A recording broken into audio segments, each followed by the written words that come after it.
Anda kembali di Metro Malam. Walaupun banyak menerima ancaman, Gubernur DKI Jakarta Basuki Cahayapurnama tetap menghadiri peresmian ruang publik terpadu rumah anak Erpetra di Rusunawa Cipinang Besar Selatan, Jakarta Timur pada Selasa pagi. Menurut Ahok, ancaman penolakan yang disebutnya sebagai tindakan premanisme itu sudah terjadi 4 kali. Namun hingga acara peresmian selesai tidak ada aksi penolakan dan suasana peresmian berlangsung kondusif.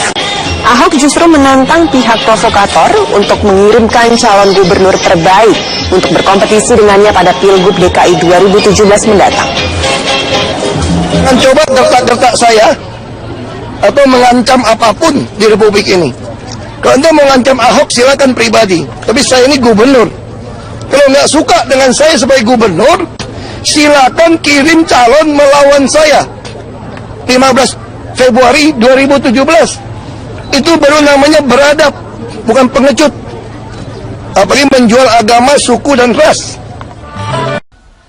Sementara itu, Rudi, dalam peresmian Erpetra pagi tadi, Ahok juga memperingatkan kepada seluruh kelompok provokator masyarakat yang tidak suka dengannya untuk tidak menghalangi pekerjaannya sebagai gubernur. Hal itu disampaikan Ahok karena sebelumnya beredar pesan berantai di masyarakat yang berisi ajakan untuk menolak Ahok datang ke peresmian rumah publik terpadu ramah anak atau Erpetra di kawasan Kelurahan Cipinang Besar Selatan, Jakarta Timur. Akibat pesan berantai itu, sejak pagi sejumlah aparat gabungan polisi dan Satpol PP telah disiagakan di kawasan tersebut guna mengantisipasi terjadinya aksi penolakan terhadap Ahok. Ahok yang tetap datang ke peresmian Erpetra itu mengatakan tidak takut dengan ancaman tersebut. Baginya, ancaman yang kesekian kali diterimanya itu merupakan tindakan premanisme yang tidak perlu dihiraukan.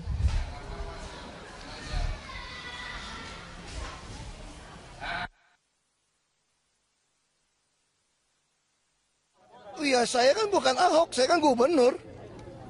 Kalau kita gubernur, pemerintah harus takut dengan ancaman seperti itu, ya bubarin negara. Kalau sekelompok orang atas nama rakyat mengancam pejabat untuk bertugas, ini melawan konstitusi. Kalau nggak suka dengan saya sebagai gubernur, silakan kirim calon melawan saya. 15 Februari 2017. Itu baru namanya beradab, bukan pengecut. Apalagi menjual agama, suku, dan ras. Anda melawan undang-undang. Jadi tolong saya tegaskan sekali lagi, kalau Anda nonton provokator yang otaknya di belakang, yang kumpul, saya ingatkan saudara semua, jangan coba-coba lawan konstitusi di Republik ini. Pemirsa, Partai Golkar terus menjalin komunikasi dengan PDI Perjuangan untuk meminta dukungan terhadap Basuki Cahayapurnama pada Pilkada DKI 2017. Meski wacana kembali duetnya pasangan Ahok Jarot semakin menguat, Golkar memastikan partai pendukung Ahok sudah menyiapkan alternatif dukungan jika PDI Perjuangan tiba-tiba mengusung calon sendiri. Ketua DPD Golkar DKI Jakarta Fayakun Andriadi menjelaskan, sejauh ini komunikasi parpol pendukung Ahok dengan PDI Perjuangan terus berlangsung.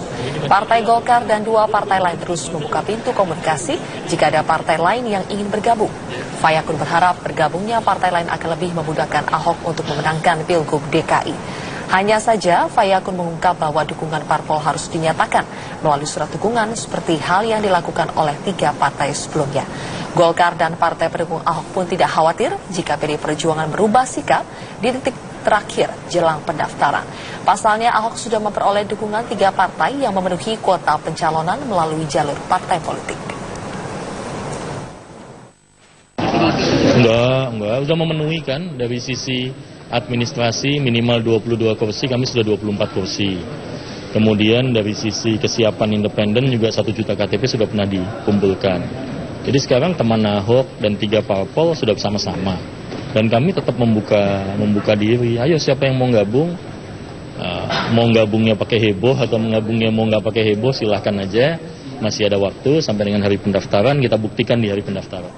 Gubernur DKI Jakarta Basuki Cahayapurnama memberikan opsi pada partai Islam untuk mendukung dirinya atau tidak dalam Pilgub DKI Jakarta. Ahok mengatakan tidak menghitung dukungan partai berdasarkan agama. Hal ini disampaikan Gubernur DKI Jakarta Basuki Cahayapurnama atau Ahok saat meresmikan RPTRA di Rusunawa Cipinang Besar Selatan, Jakarta Timur pada Selasa pagi.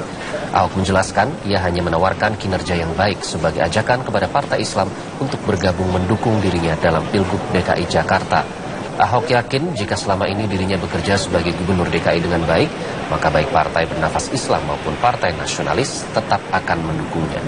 Ahok mengaku selama ini komunikasinya dengan partai Islam berjalan dengan sangat baik. Saat ini memang jumlah kursi partai Islam di DPRD DKI Jakarta cukup signifikan.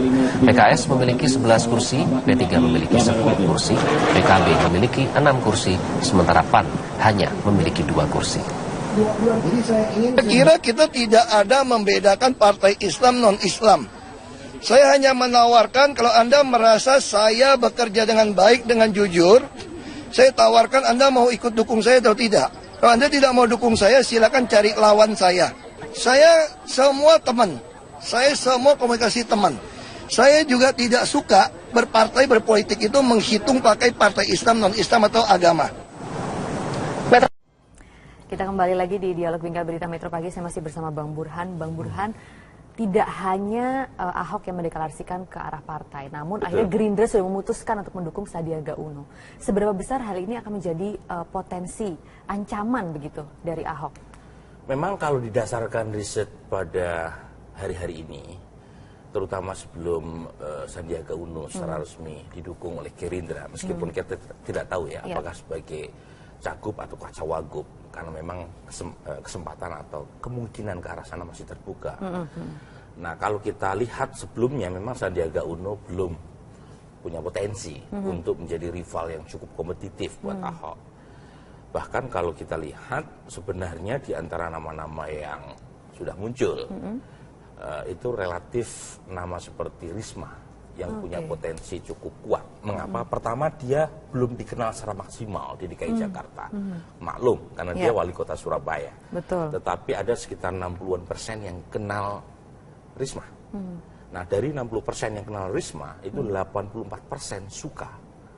Nah, ini kalau misalnya dinaikkan tingkat kedisukaan, tingkat kedikenalan, dari 60 menjadi 100%, itu otomatis likability-nya, tingkat kedisukaannya juga ikutan naik, dan itu punya dampak ke elektabilitas. Nah, kalau kita lihat dari top 2 ya, Ahok dengan Yusril, tingkat kedikenalan yang paling rendah di antara top 2 ini, yang paling rendah berikutnya adalah Risma. Nah, Risma ini punya potensi yang besar.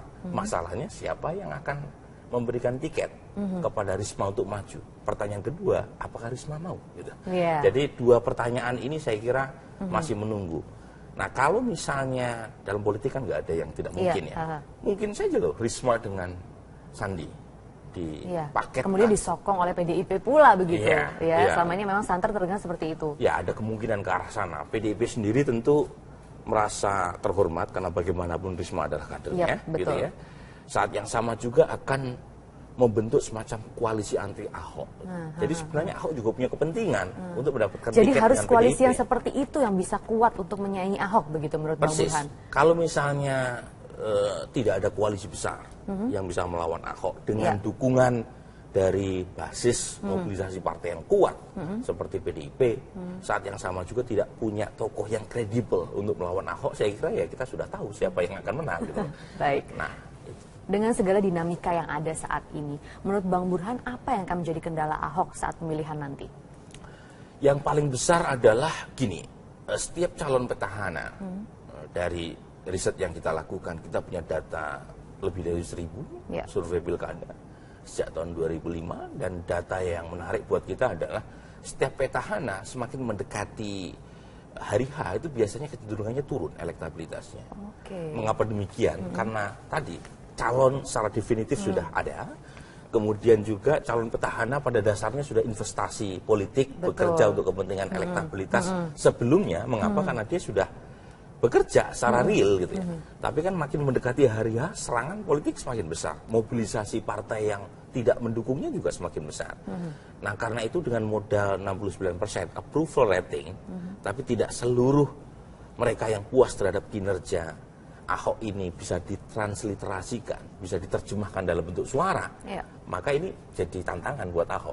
Jadi kalau misalnya partai yang mendukungnya itu hanya setengah-setengah, hanya sekedar memberikan tiket tanpa bekerja secara maksimal, saat yang sama juga Ahok gagal untuk mengkonsolidasi teman Ahok dan basis mereka yang anti partai tanda kutip karena pilihan Ahok yang dianggap gitu ya mengecewakan mereka, ini bahaya.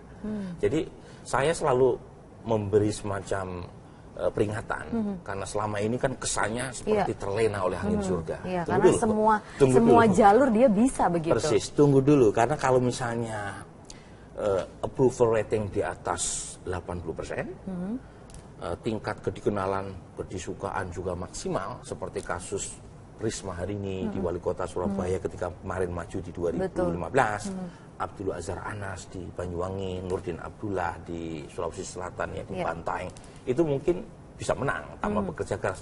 Tapi ini Ahok kan baru 36 sampai 58%.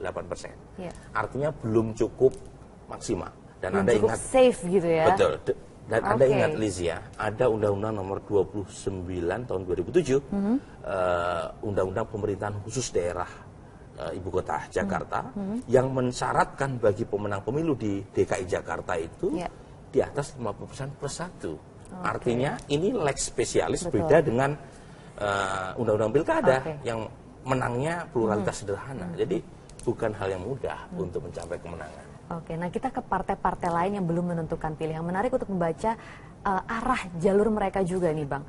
Misalnya PDIP yang sebenarnya sudah memiliki kursi yang cukup gitu untuk tanpa koalisi dengan partai lain. Kira-kira akan kemana nih menurut Bang Burhan arah dari PDIP sendiri? Ya, salah satu misteri Tuhan selain perjodohan dan kematian sudah ada dua calon di depan mata begitu kan, Ahok dan Sandiaga Uno. Ya, makanya banyak kawan yang melihat apapun keputusan PDIP ini sebagai tadi misteri Tuhan yang belum terpecahkan setelah kematian dan perjodohan gitu ya. Tapi begini, ini memang menarik. Bahkan kemarin pun pada waktu Presiden Jokowi datang ke Rapimnas Golkar, kemudian satu mobil dengan Ibu Mega, dengan Puan, dengan Ahok, itu ada banyak spekulasi bahwa sudah terjadi konsensus di antara mereka bahwa Ahok akan didukung oleh PDIP. Ternyata belum juga, gitu ya. Jadi memang sangat cair. Karena aturan PDIP kan begitu ketat begitu untuk orang yang akan didukung oleh PDIP maju memang dalam ada tiga jalur melalui pendaftaran biasa. Ada banyak calon yang sudah maju melalui jalur pendaftaran, kemudian ada jalur penugasan, ada jalur pengusulan. Nah, dua jalur tersisa ini mensyaratkan Ahok untuk menjadi kader PDIP. Itu juga yang dihindari oleh Ahok begitu Ahok ya. sendiri sudah beberapa kali keluar masuk partai. Kalau kemudian masuk lagi ke partai, justru jelek buat Ahok. Jadi memang Ahok sebaiknya tidak usah masuk partai. Tidak usah masuk secara partai, tapi formal. mendapat dukungan partai begitu, tidak apa-apa. Karena dia sudah pernah masuk ke Golkar, pernah masuk juga ke Partai Indonesia Baru, gitu ya, ke Gerindra. Kemudian menyatakan mengundurkan diri. Kalau kemudian untuk maju di DKI Jakarta, dia sudah punya kursi, gitu ya, secara cukup baik melalui partai bahkan juga melalui KTP lebih dari 1 juta. Hanya untuk itu kemudian dia harus menjadi kader formal sebuah partai politik. Tentu apa kata dunia gitu. Baik Bang Burhan, sebagai penutup Pilkada 2019 bagaimana nasib Ahok menurut Bang Burhan? 2017 ya. Oh ya, 2017. Ya tentu sangat saya tidak bisa memberi kata putus sekarang.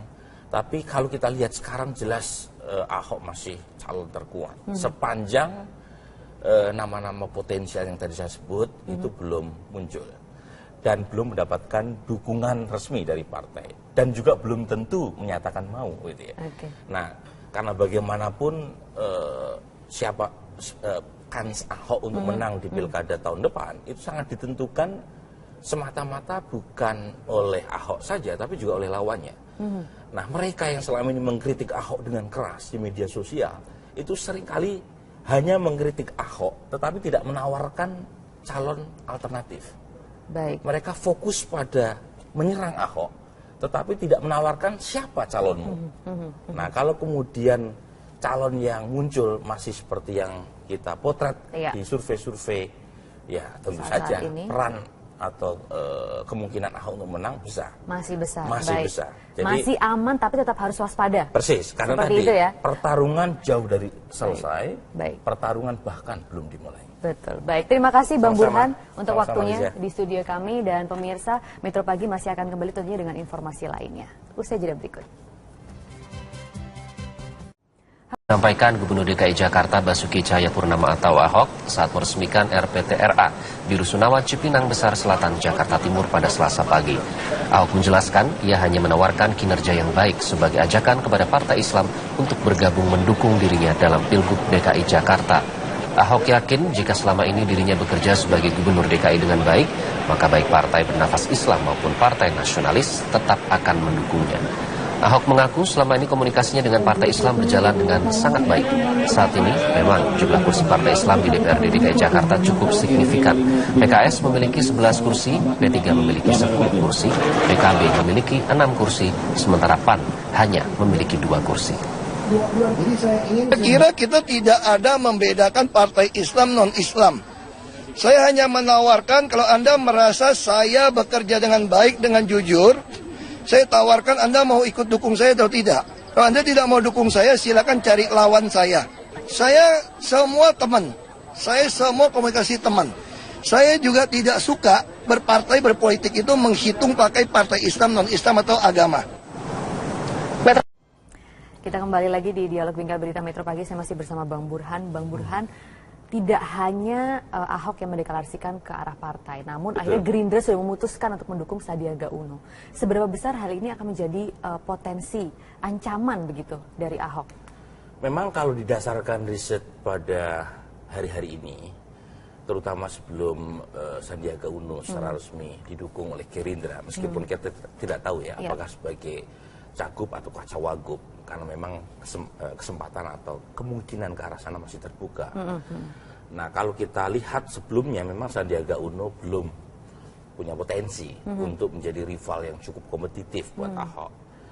Bahkan kalau kita lihat sebenarnya di antara nama-nama yang sudah muncul, itu relatif nama seperti Risma yang punya potensi cukup kuat. Mengapa? Pertama, dia belum dikenal secara maksimal di DKI Jakarta.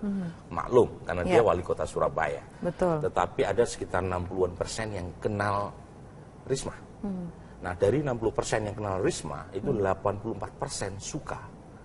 Nah, ini kalau misalnya dinaikkan tingkat kedisukaan, tingkat kedikenalan, dari 60 menjadi 100%, itu otomatis likability-nya, tingkat kedisukaannya juga ikutan naik, dan itu punya dampak ke elektabilitas.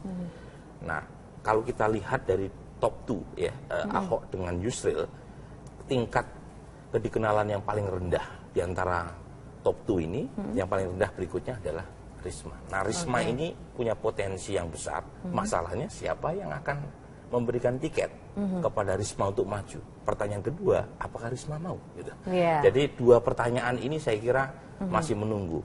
Nah, kalau misalnya dalam politik kan nggak ada yang tidak mungkin ya. Mungkin saja loh Risma dengan Sandi di paket. Kemudian disokong oleh PDIP pula begitu.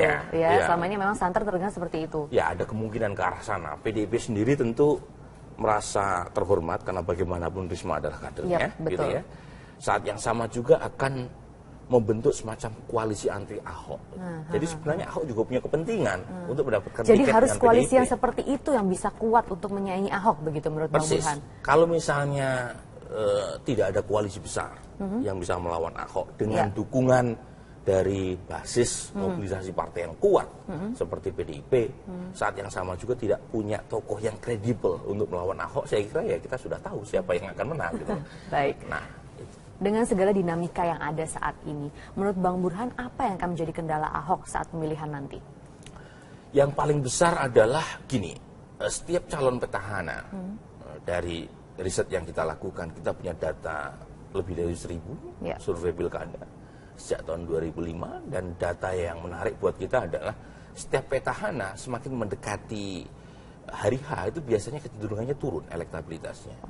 Mengapa demikian? Karena tadi calon secara definitif sudah ada, kemudian juga calon petahana pada dasarnya sudah investasi politik, bekerja untuk kepentingan elektabilitas sebelumnya. Mengapa? Karena dia sudah bekerja secara real gitu ya. Tapi kan makin mendekati hari H, serangan politik semakin besar. Mobilisasi partai yang tidak mendukungnya juga semakin besar. Nah, karena itu dengan modal 69% approval rating, tapi tidak seluruh mereka yang... Anda kembali di Metro Malam. Walaupun banyak menerima ancaman, Gubernur DKI Jakarta Basuki Cahayapurnama tetap menghadiri peresmian ruang publik terpadu rumah anak RPTRA di Rusunawa Cipinang Besar Selatan, Jakarta Timur pada Selasa pagi. Menurut Ahok, ancaman penolakan yang disebutnya sebagai tindakan premanisme itu sudah terjadi 4 kali. Namun hingga acara peresmian selesai tidak ada aksi penolakan dan suasana peresmian berlangsung kondusif. Ahok justru menantang pihak provokator untuk mengirimkan calon gubernur terbaik untuk berkompetisi dengannya pada Pilgub DKI 2017 mendatang. Jangan coba gertak-gertak saya atau mengancam apapun di Republik ini. Kalau Anda mengancam Ahok silakan pribadi, tapi saya ini gubernur. Kalau nggak suka dengan saya sebagai gubernur, silakan kirim calon melawan saya. 15 Februari 2017. Itu baru namanya beradab, bukan pengecut. Apalagi menjual agama, suku, dan ras. Sementara itu, Rudi, dalam peresmian RPTRA pagi tadi, Ahok juga memperingatkan kepada seluruh kelompok provokator masyarakat yang tidak suka dengannya untuk tidak menghalangi pekerjaannya sebagai gubernur. Hal itu disampaikan Ahok karena sebelumnya beredar pesan berantai di masyarakat yang berisi ajakan untuk menolak Ahok datang ke peresmian rumah publik terpadu ramah anak atau RPTRA di kawasan Kelurahan Cipinang Besar Selatan, Jakarta Timur. Akibat pesan berantai itu, sejak pagi sejumlah aparat gabungan polisi dan Satpol PP telah disiagakan di kawasan tersebut guna mengantisipasi terjadinya aksi penolakan terhadap Ahok. Ahok yang tetap datang ke peresmian RPTRA itu mengatakan tidak takut dengan ancaman tersebut. Baginya, ancaman yang kesekian kali diterimanya itu merupakan tindakan premanisme yang tidak perlu dihiraukan.